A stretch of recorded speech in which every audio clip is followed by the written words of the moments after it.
There's a study done by a colleague of mine at Stanford that showed that positive anticipation about the next day events actually is a powerful metric for creating quality sleep, even if the sleep is very reduced. Work done out of Harvard Medical, Bob Stickgold's lab, and Emily Hoagland did this study that showed looking at OChem, performance on OChem scores. Okay, so organic chemistry at Harvard's a pretty tough subject, highly motivated.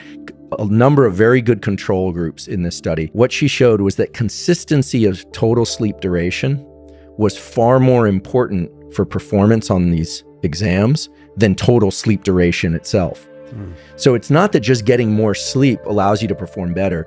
Consistently getting about the same amount of sleep is better for performance, at least on OChem, than just getting more. You could very well do better on 6 than on 8. There are a few other things that turn out to be strong parameters for success in this domain. For instance, your entire life, waking or asleep, is broken up into these 90-minute ultradian cycles. If you look at ability to attend or do math problems or do anything, drive, performance tends to ramp up slowly within a 90-minute cycle, peak, and then come down at the end of that 90-minute cycle. And in sleep, we go through these stage 1, 2, 3, 4, REM, etc. Ending your sleep after a 90-minute cycle, near the end of a 90-minute cycle, say at the end of 6 hours, in many cases is better for you than sleeping an additional hour, 7 hours, and waking up in the middle of an ultradian cycle.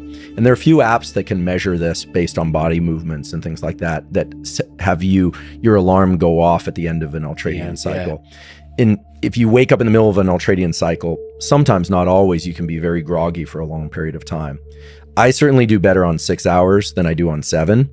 I happen to like an 8-hour sleep. It feels great, but I haven't slept an entire 8 hours without waking up in the middle of the night at some point in, I don't know, forever. I can't remember. It's probably some point in infancy, and I function well during the day. I think that's an important parameter, is how do you feel during the day?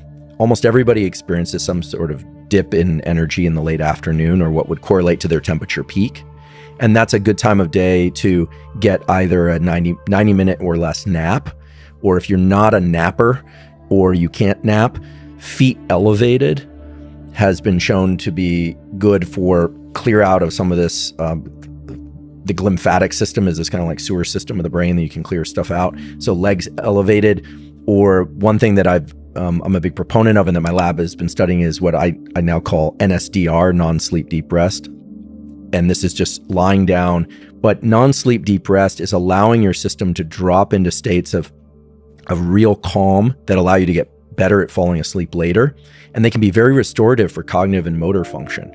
There's at least one study out of Denmark that shows that the basal ganglia, which is an area of the brain that's involved in motor planning and action, one of these 20-minute non-sleep deep rest protocols resets levels of neuromodulators like dopamine in the basal ganglia to the same levels that they were right after a long night's sleep. So I also respectfully or semi-respectfully disagree with the idea that you can't recover lost sleep. What does that mean? I mean, that there's no IRS for sleep. So what does it mean to be in debt for sleep? If you're falling asleep during the day and you're sleepy, like you're falling asleep, that's a good sign of insomnia. It means you're not sleeping enough at night.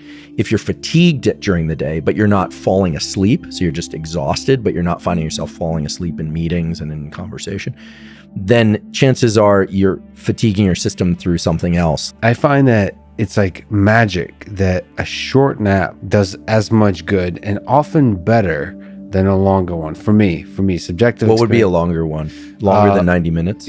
No, like 90 minutes or a bit longer than 90 minutes, like 2 hours. Yeah, that's starting to drop you into REM sleep. And even if it's a tiny amount of REM sleep, people can come out of those naps kind of disoriented. Right. I mean, remember, in sleep, space and time are totally uncoupled. And so that's an odd state to re-enter the world in if you're not going to stay there for a while, like for a good night's sleep. I think a 20-minute nap is pretty fantastic. Would you say that's if you were to recommend to the general, it's very weird to recommend anything to the general populace because obviously it's very person specific, but what's a good one where you say to friends? Is 20 minutes? 20 or 30 minutes because unless you're sleep deprived, you're going to stay out of REM sleep, rapid eye movement sleep. If you're sleep deprived, you'll drop right into it. If you've ever traveled and you're really jet lagged, you go to the hotel, you lay down for 1 second, all of a sudden you're just like, you're in a psychedelic dream, which can be pretty great too.